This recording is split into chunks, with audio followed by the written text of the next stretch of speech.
আসসালামু আলাইকুম, কেমন আছেন সবাই? আশা করছি সবাই খুব ভালো আছেন। যে গরম পড়েছে, ভাবলাম যে একটু কাজ করার আগেই একটু ডাব খেয়ে নেই, তারপরে রান্নার কাজে যাব। তো একদম সিম্পল রান্না বান্না করছি। এখানে আলু আর পেঁপে দিয়ে একটা ভাজি করব, আর সাথে ডিম ভাজা করব, যেহেতু গত 2-3 দিন যাবত একটু রিচ ফুড খাওয়া হয়েছে।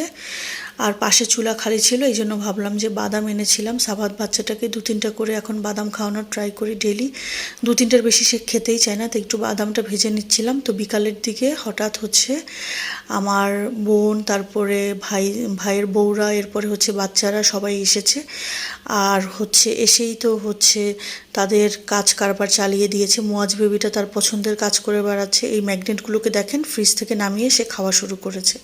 এমনি খাবার সে খাবে না কোনো কিছু, আর এই যে ম্যাগনেট খাচ্ছে। আর এইদিকে বেশি দুষ্টুমি করছিল বলে আমি সাবহাতের রুমের ডিজে লাইটটা জ্বালিয়ে দিলাম। আর এই যে দেখেন, 3 ভাই বোন পাগলের মতো পাগলামি করছে। আরও একটা তো আছে, সেটা ওই সাইড থেকে দৌড়ে চলে এসেছে। তালহা, সে তো আর দাঁড়াতে পারে না বা নাচতেও পারে না, তো সে আস্তে আস্তে করে আসছিল। এরপরে তাদের জন্য একটু সসেজ ভেজে নিচ্ছিলাম, সাথে চা বানিয়ে নিচ্ছিলাম। খুব ভালো একটা সন্ধ্যা কেটেছিল আসলে।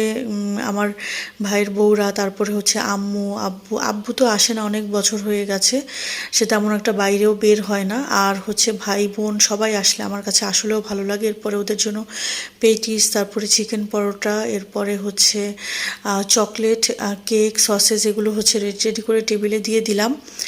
আর এখানে তো বাচ্চাদের তেমন কোনো আজকে খাওয়ার অ্যারেঞ্জমেন্টই করিনি। তারপরে তারা সবাই চলে গেল, আর আমার বোন আর বোনের বাচ্চাটা রয়ে গেছে। তো কি রান্না করব বা কি খাওয়াবো চিন্তা করতে করতে ভাবলাম যে একটু নর্মাল সিম্পলের মধ্যে ভেজিটেবল ফ্রাইড চিকেন আর রাইস আনিয়ে নেই। তারপরে এটা খেয়ে আমরা শুয়ে পড়লাম রাতে। এটা তার পরের দিনের ভিডিও। তো আমার বোন চলে যাবে, তো ভাবলাম যে একটু পোলাও করি। তো পোলাও আর ইলিশ মাছ ভাজা করেছি। আমার কাছে পোলাও দিয়ে ইলিশ মাছ ভাজা খেতে কিন্তু খুবই মজা লাগে। আমি অনেকটুকুই খেয়েছি পোলাও দিয়ে ইলিশ মাছ ভাজা দিয়ে। আর সাথে ছিল গরুর মাংস ভুনা। আর এদিকে আম্মুকেও বলেছি যে আম্মু তুমিও চলে আসো দুপুরে। তো যাই হোক, আম্মুও চলে এসেছে। এরপরে আমি সাথে মুরগির কোরমাও করেছিলাম। আর প্রতিটা খাবার আমার কাছে তো আর সাভাতের কাছে খুবই ভালো লেগেছে।